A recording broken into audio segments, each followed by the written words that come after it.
So the overall, what's your takeaway message? And then underneath that, what are sort of your takeaway points? Takeaway messages. So back to our trusty program on respect and harassment.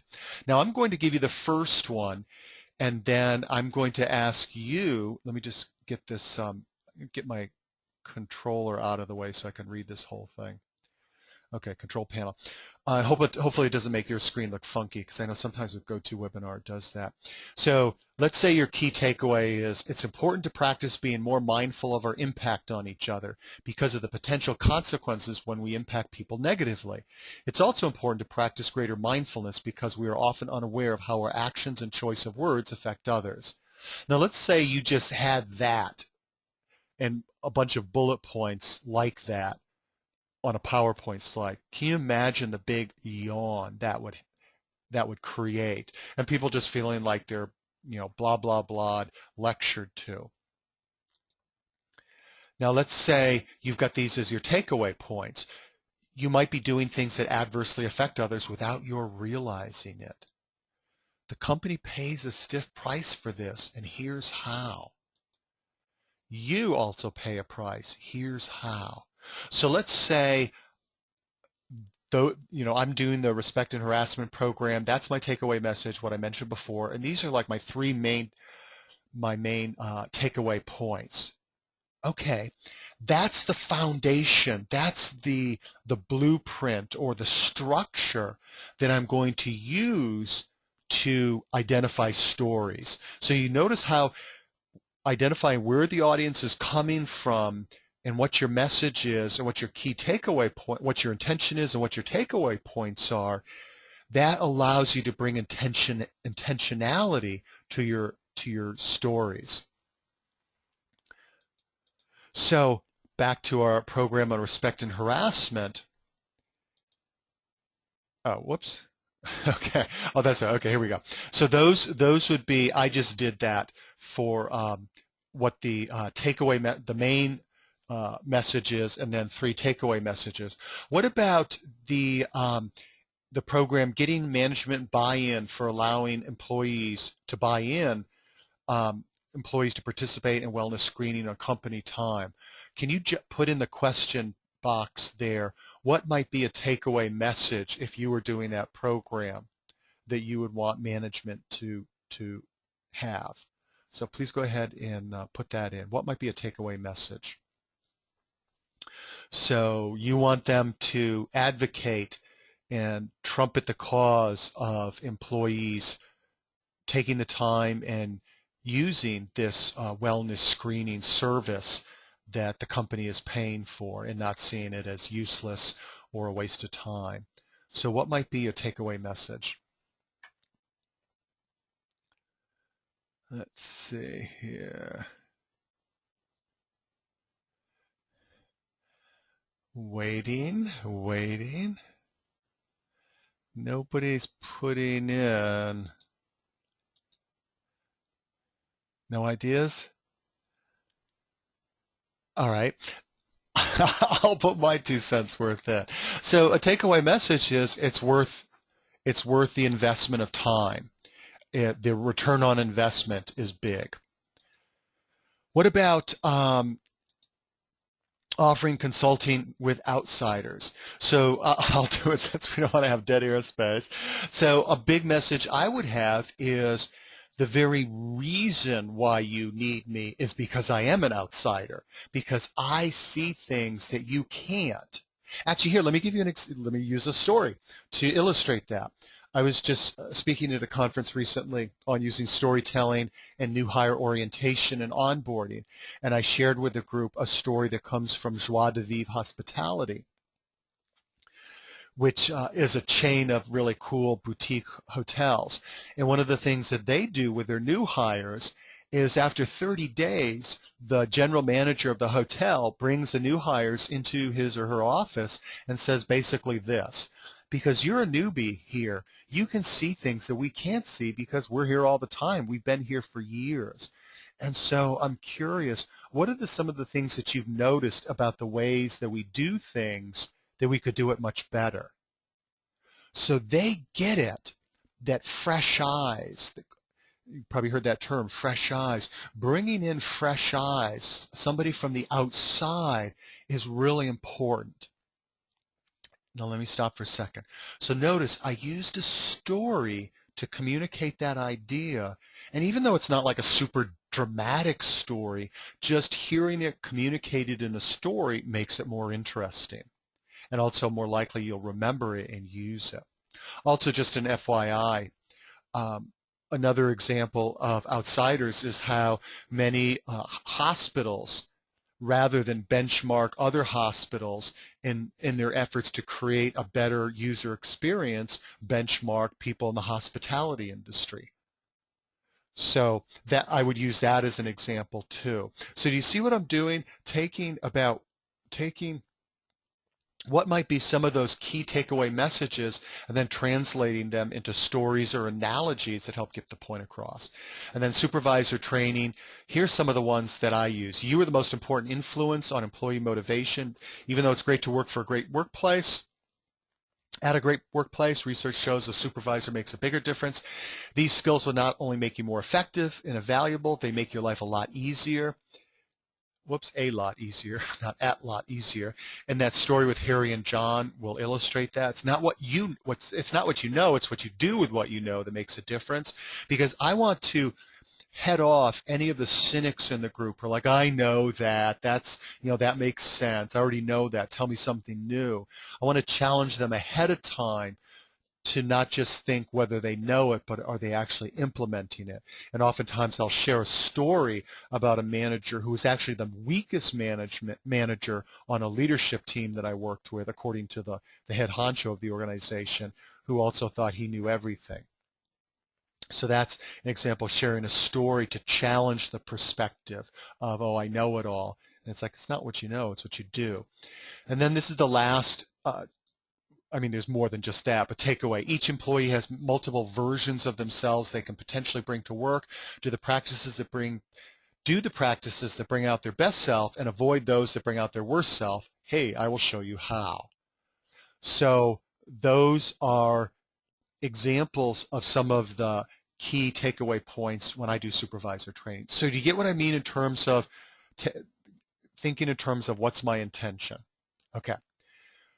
So we've got your assessing your audience, clarifying your intent. Now we drill down to what's your key takeaway message, your key teaching points. Now, all right, how do we find appropriate stories and analogies? So how do you do that? Okay. Well, you do that by taking these three pieces. Remember, the assess your audience, clarify your intention, and identifying your key points. Those are all the framework for you to start thinking about, okay, what kind of story will achieve my desired result? So let me give you an example here. Back to leadership training. So let's say I'm working with a group that I know some people have a lack of awareness of how demotivating they are and how disrespectful they are. So I know that's in the group. And let's say my intention is to increase their awareness about how they affect others, increase their self-awareness, and also increase their motivation to learn the material that I'm about to share with them. Because as you know, oftentimes the people who most need the skill building, especially interpersonal relationship skills, are the least motivated to learn them. So in the first box there, low awareness and some low motivation. In the second box, I want to increase their awareness, increase their motivation. And number 3, so my key takeaway message would be, one of my key takeaway messages would be, it's in your best interest to learn this and to become more self-aware.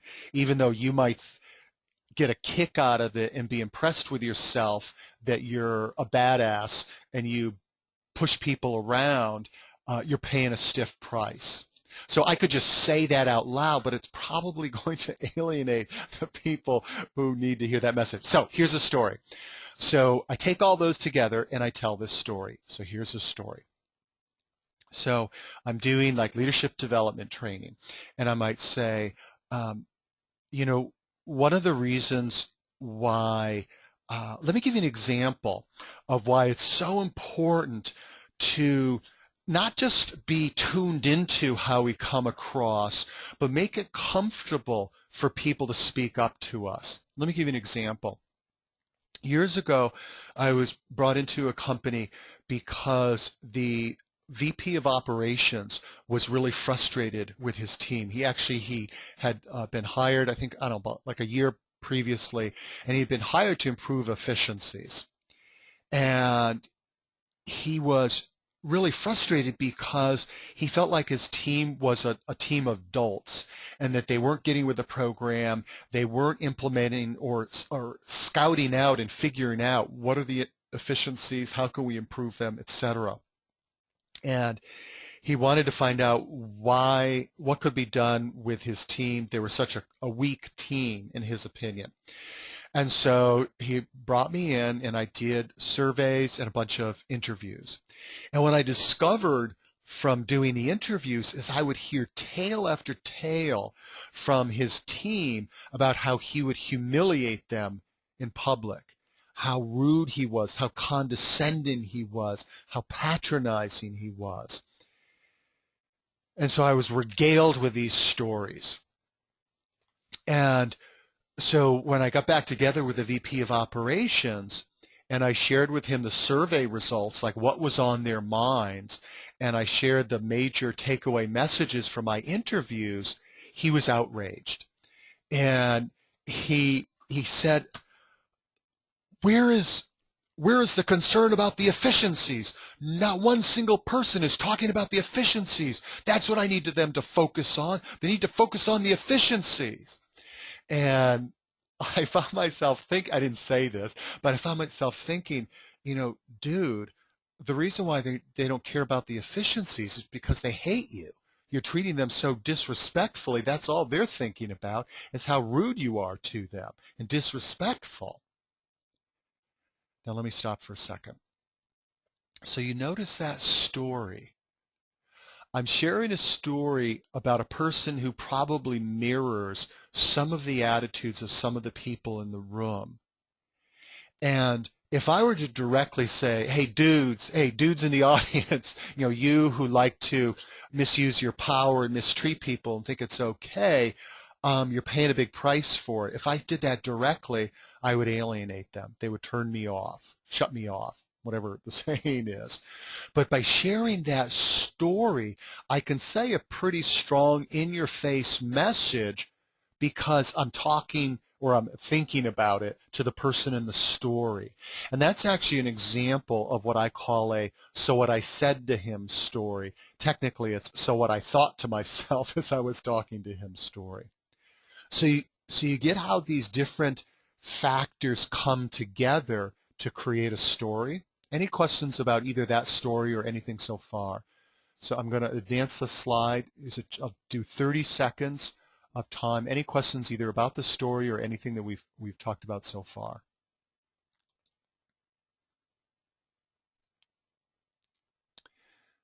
So you've got a chance to do questions. Hey, thanks, Krista. Okay.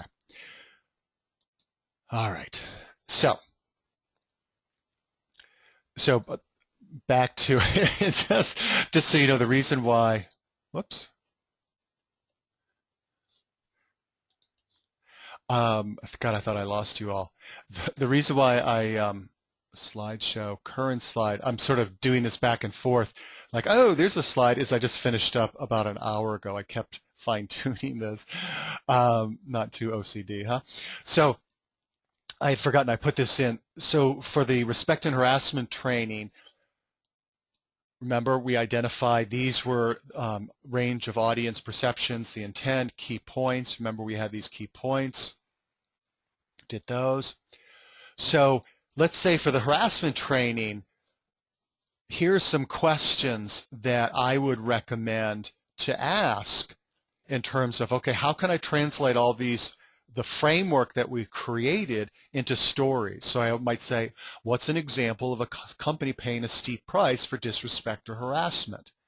What's an example of a person not realizing they're being abusive and how it affected the other person and their performance? And I'll share a story with you as we wind up that is an example that I would use. What's a situation that they might be able to relate to when they've been on the receiving end of bullying, disrespectful behavior, etc.? And so this would be a great example of using a different type of storytelling. So one of the things I found to be really helpful over the years is people are far more motivated when they get to share their stories and develop insights from their own experiences.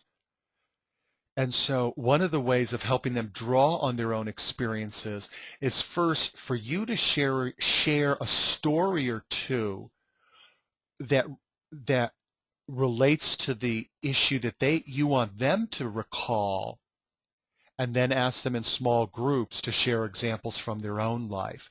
And here's the reason why you want to share an example first, because when you share a story or two that is sort of like a prototype of what you're looking for them to share, it sparks their subconscious mind, it activates their neural networks to come up with examples. So if you just said, okay, I want you to break up into groups of 3 and share a situation where you felt like you were on the receiving end of bullying or disrespectful behavior. Well, some people might immediately have an example come to mind. Others are like, I can't think right now. If you share some examples ahead of time, it primes their brain to come up with examples. Famous hypnotherapist Dr. Milton Erickson used to say, if you want people to start sharing stories about their childhood, share stories about yours first. And then the last one, is there an analogy I could use for any of these points? An analogy that makes this key takeaway message or the key takeaway point really powerful. So let me give you an example. This is something some of you might have heard me share. But here's an example of using a scene from a movie to get the point across. And I've used this both in leadership training and also, leadership training around the issue of making it safe enough for people to speak up. I've also used it when I'm teaching about human nature at work, and one of the fundamental human needs is to feel control over your experience. So it comes from the movie Casino. So here's the story. That Joe Pesci is a mobster, goes to Las Vegas, starts a casino. And there's a scene in the movie where Joe Pesci's brother has a restaurant. And in the scene you see, I think Joe Pesci's brother, who runs the restaurant, is there. But I know there's restaurant staff. They're milling about and they're chatting up the Las Vegas cops that were in the restaurant. Say there's a handful of them. And as the scene unfolds, you realize what's happening is that the police officers are there for their free lunch. And even though they're hopefully on opposite sides of the law, because the restaurant is mobbed up, and hopefully the police officers aren't on the take. So even though they're on opposite sides of the law, they're still getting along well because they're laughing and joking, and all is it's cool. And so as the scene continues to unfold, somebody comes from around the kitchen and gives the police officers their sandwiches, their lunch. And what the police officers don't see, but you as the movie viewer see, is when the camera cuts to the kitchen scene, and when they're making the sandwiches, they cut open the sandwiches, put the bread, the salami, the cheese, the lettuce, the tomato, the spit, close up the sandwiches, wrap them up, bring them out, and give them to the police officers. And then I know it's a gross story, and even though I'm not real fond of gross stories, I really like this one because it's hard to forget. And so when I'm sharing this with the audience, I ask the audience, what happened here? What happened here? And so, different responses from different groups. But you think about that story and what happened. That the restaurant workers and the restaurant owner, it's not in their best interest to speak up and say they don't like being leaned on for the free food every day. Even though I'm sure it bugs them, and obviously their actions indicated that it bugs them, it's not in their best interest to say anything. So they don't speak up, but they exert some measure of control over their life by spitting in the sandwich. They express their displeasure by getting back at the cops. Meanwhile, think about the police officers. They think everything's fine because nobody's speaking up, but their sandwiches are getting spat in and day out.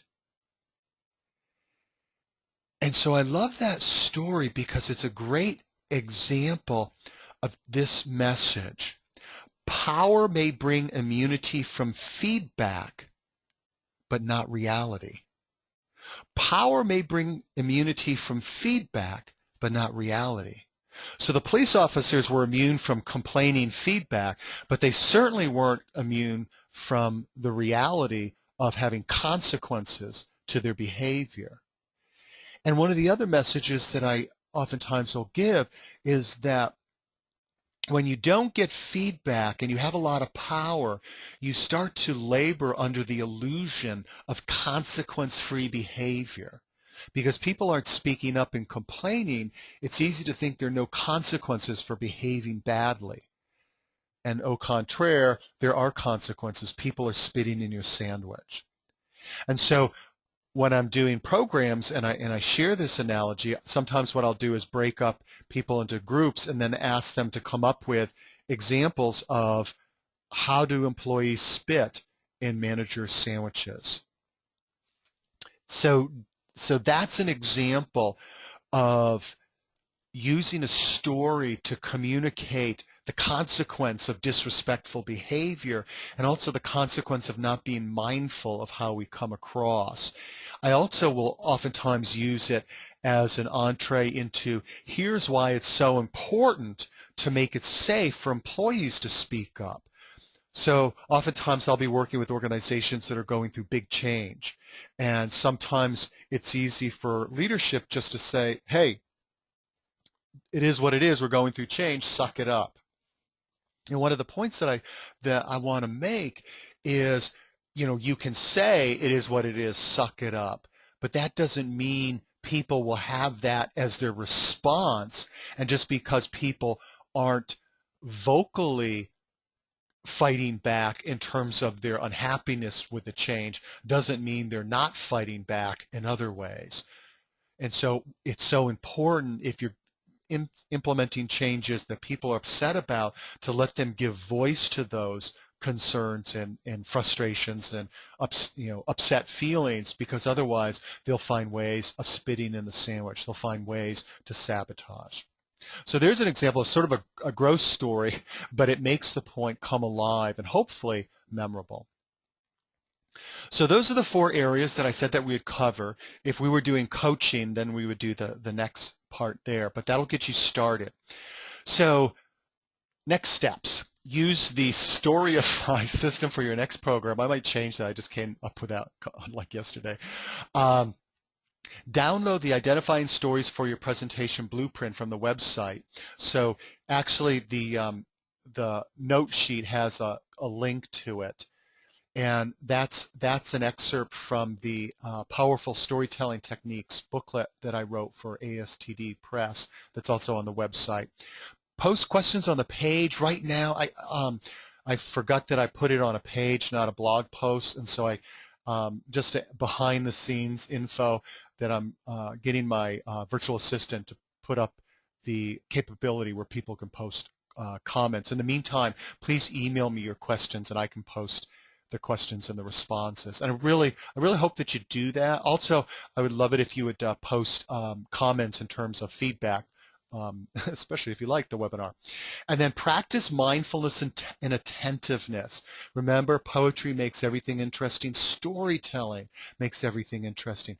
Pay attention to little things that happen that leave you like, huh, that was interesting, or, ooh, that wasn't what I expected. That's kind of surprising. Or, man, that was a cool story that she just shared. And then think about how can I use that? Go back to some of the key takeaway points that you have in your presentations and think about, is there a way that I can work that story to make it fit? And then have fun with it. And this is, again, where storytelling is super fun. And actually, I'm going to end off with a story that gives you an example of mindfulness and attentiveness and hopefully having fun. And as I tell the story, you can, if you have any questions, you can put them in. Because for once, I've ended early, which I'm pretty surprised and psyched about. So here's an example of paying attention. Years ago, I was speaking at a conference on creating a resilient workforce. And I was obsessing about what story to start off my presentation with. I had my tried and true ones, and I knew that they would work. But I was thinking, I got to do something better than that, something that is more specific to resilient workforce in this issue. But I wasn't coming up with anything. So the conference was at a university campus. I happened to get up really early that morning, and I was walking in a nature preserve that abuts the campus. And as I'm walking, and it's still dusk or twilight, whatever it is during dawn. I guess dawn. There we go. It's still dawn. Still kind of dark. I hear this like scruffing on the leaves noise, and I look up, and there's a skunk, and he's like power foraging through the forest. I've never seen an animal forage so fast. He was like on fast forward, and he's coming right toward me. And he's like so into his skunk foraging, he's going to be like on me in a matter of a minute, and I didn't want him to be surprised for obvious reasons.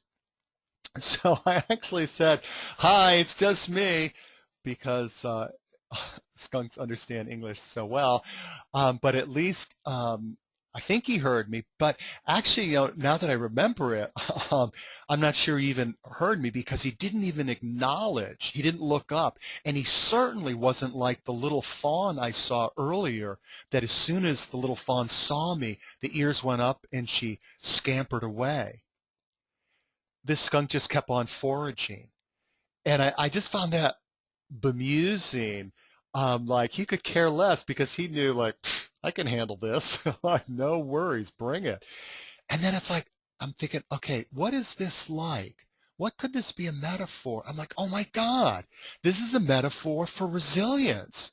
This is a metaphor for the resilient workforce. Because if your employees are resilient, if they feel like they can handle whatever life brings, they can handle pressure, they can handle not knowing, they can handle challenges because you've created the culture that fosters that. They don't sweat the small stuff. And when it's big stuff, they're just like, bring it on. I can handle it. So actually, that's how I started that conference presentation. And one of the reasons why I find it amusing as a starting story, and why I oftentimes recommend starting off with a somewhat offbeat story, is the fascination factor. Because if you're speaking on, let's say, respect in the workplace, and you start talking about your tuna melt that you had at the diner the other day, or whatever, something that seems off topic, the people, their antenna goes up because they're like, what's up with this? Why are they telling me this? So I think it's sort of fitting that we end off with a skunk story for resilient workforce, because hopefully that illustrates a bunch of the different points that we've covered, or that I've covered in this webinar. So I hope you found it helpful. Obviously, I hope you found it helpful.